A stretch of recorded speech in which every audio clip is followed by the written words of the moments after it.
Now, the shark is moving up Matawan Creek. There are a group of 6 boys swimming in the nude down at the Wyckoff dock, not expecting any problems. And all of a sudden, I'm going to tell you about that in a moment. But before we begin, I'd like to introduce Patrick Daniel Wigginton of the First Baptist Church. He's just going to open us with a prayer.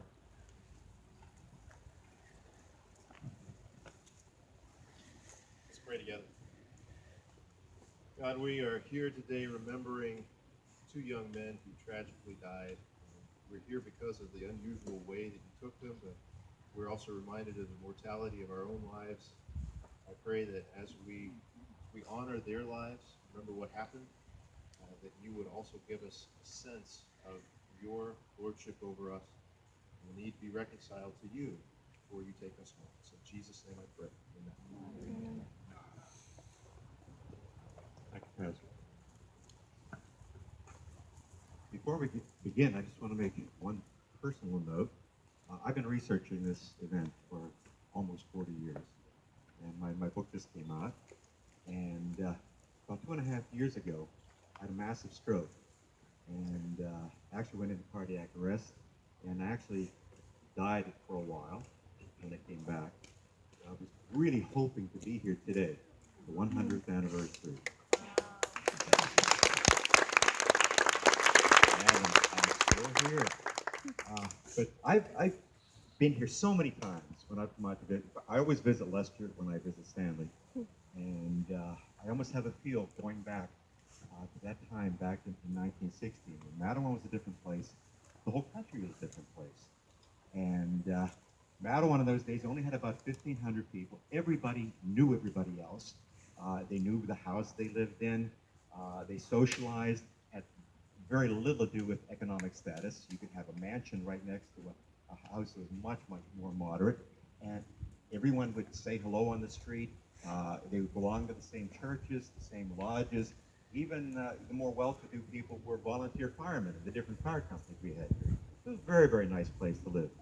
What happened on July 12, 16 was an absolute. This was, if we had to draw a comparison of what we all know about, this would be the 9/11 that Matawan experienced back in 1960. It was complete shock what was going to happen. In fact, it's going to be happening right now, the next few minutes.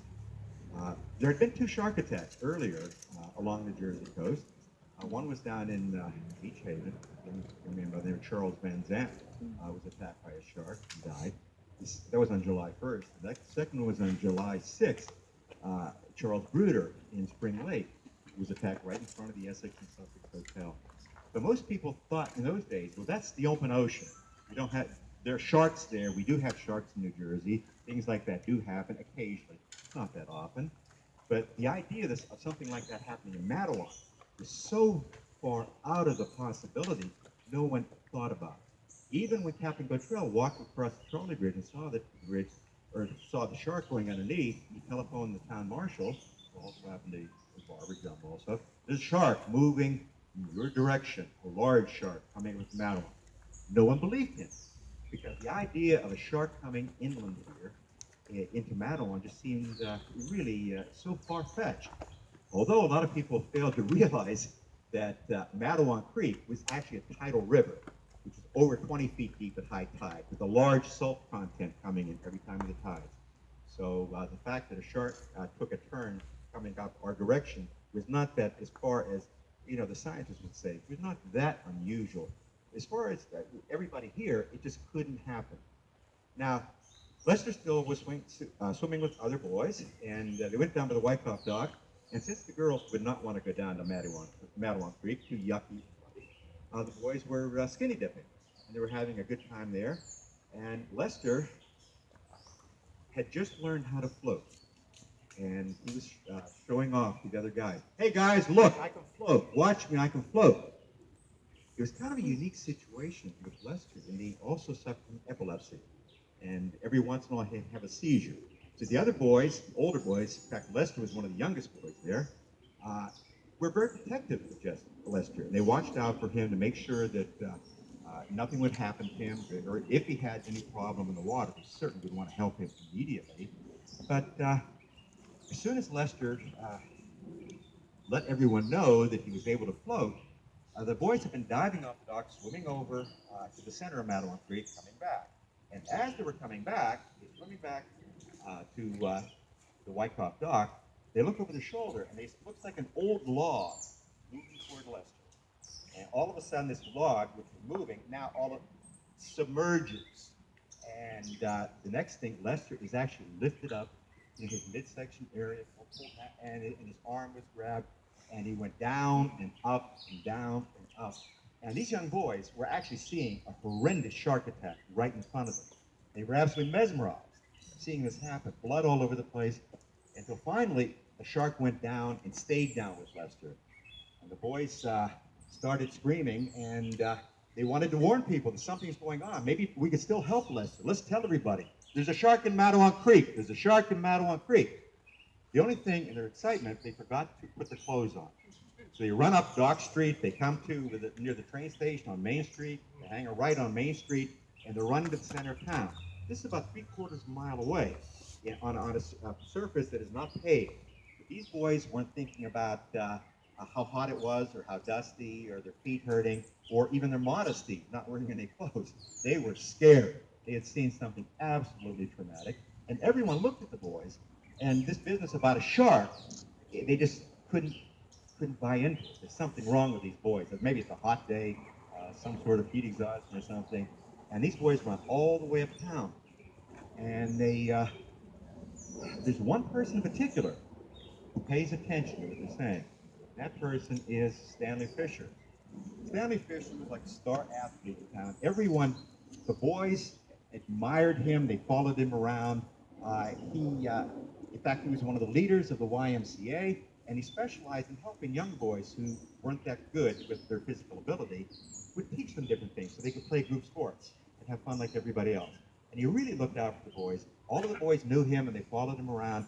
And when the boys ran by Stanley Fisher's tailor shop saying, shark got Lester, shark got Lester, Lester's gone, Stanley wasn't quite sure about the shark business, but he knew something seriously could happen to Lester, because Lester did have a form of epilepsy, and every once in a while he had a seizure.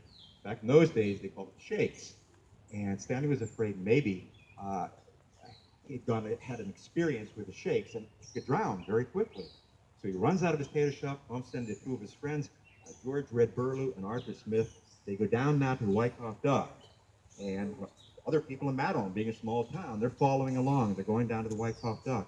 When they get down to the Wyckoff dock, they realize that this business about a shark attack was very, very serious, because they see blood all over the place.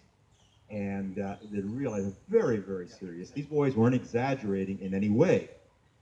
So Stanley immediately, he's a very, very well-organized guy, starts to arrange an effort to recover Lester's body. By this time, they knew that Lester had passed away. But back in those days, it was very, very important for the family to recover the body. And they were going to try to do everything they could to recover the body. So first of all, they probed with poles, trying to locate who the body was. Everyone there, the one thing they said was, don't go in the creek. We don't want to see anyone else die. Don't do this. We'll find the body. And they're probing. They do this for about an hour, and it doesn't work too well. And everybody along the shore knows what's coming up. They can see these men. These men are kind of looking at each other, and they come off the rowboat, put on their swim trunks, like long underwear back in those days, 1916. They start diving in Matawan Creek, all the way down to the water. They don't have scuba gear or anything like that. They're trying to locate Lester's body, because it's very, very important. They wanted to have a body for the family. They're afraid the shark might take the remains out back into Raritan Bay.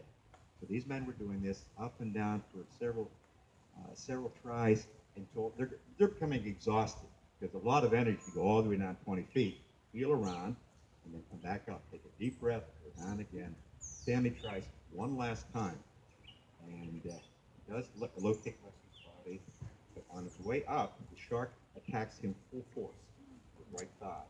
Has a horrendous wound. In fact, all the way from the knee up to the hip, almost 10 pounds of flesh are denuded in this part of the body. Arteries severed. Stanley was in very, very critical condition right now. And right now, he's a big man, so he's fighting the shark. He's pounding the shark with his fist. With one leg, he's trying to move towards the white dog. Stanley was 6'1", 210 pounds. He's a pretty hefty guy and very powerful. In fact, he was considered one of the strongest men in Matawan. They called him the Gentle Giant. He was doing this. He's fighting the shark. A couple other county detectives came over. And they were fighting, hitting the shark with oars and to try to get the shark to release. It had completely latched on to Stanley's upper thigh. And finally, they're able to do that, and they remove Stanley from the shark. They bring him on the dock, and they put a tourniquet over him. And at this point, I'm going to stop with regard to Stanley Fisher's story, because we'll continue that when we go up on the hill. We go to Stanley's grave. So they're still looking for Lester's body. Stanley found Lester's body, but when he was coming up and the shark attacked him, it slipped out of his hands. So there were a couple days where everyone in town was trying to recover the body, until it actually happened the next night. It was a very heavy rainstorm, and the body surfaced, and they were able to, and an engineer going to work at the train station actually saw Lester's body bobbing up and down near the train trestle on Matawan Creek. So they bring Lester's body, and the family come down to identify it. His body was completely mauled. His internal organs ripped out, either amputations on different limbs. The only part that wasn't attacked was his face. His face was completely clear. So they were able to have no funeral for Lester. And they did that the following day, which was on July 15th. Now, everyone in town was so affected by this, with what was happening to Lester, and they went to the house, and the funeral actually took place at the house, at 47 Church Street. And Lester was, like I said, was protected by his young friends. He was also protected by Stanley Fisher. So everyone in town was really affected by this. And as we see Lester today, it's hard to imagine this young boy, 11 years, in fact, it was 11 months and a few days before turning 12. And that's when this happened. And he dies. The town is completely upset. Now, Stanley Fisher is also going to die from his wounds. He will go down, and I want to point out the relationship. They knew each other. They were friends, and Stanley had worked to help Lester improve his athletic skills. And when they took him by train down to Long Branch, and he was losing a lot of blood. And about 2 hours after that, they're just about ready to take him into surgery. He's still conscious, barely conscious, but when he just for a moment, the attending surgeon, Dr. Field, notices that Stanley wants to say something to Dr. Field, and Dr. Field comes down, and Stanley is barely able to say this, because there were several people close by. He said, these were his last words: "I got Lester away from the shark. I did my duty." And then he dies. It's a very, very sad thing. But what I wanted to mention here is that Stanley Fisher, Red Burlew, and Arthur Smith knew what they were doing. This wasn't an accident. And they were risking their lives. Stanley lost his life, but this was the way people were back then. Nowadays, they make a big differentiation between a rescue operation and a recovery operation. They don't take as many chances in the recovering body. But the people back in those days in Matawan didn't see it that way. They wanted Lester back. And they didn't see whether he was living or had died or anything like that. They wanted Lester back for their family. And that's really the story that we're commemorating today on the 100th anniversary. Right now, Lester has been attacked by the shark, and the boys now are panicking, and they're turning around and they're running up to Main Street to tell everybody about the shark. That's happening right now, 100 years ago, according to my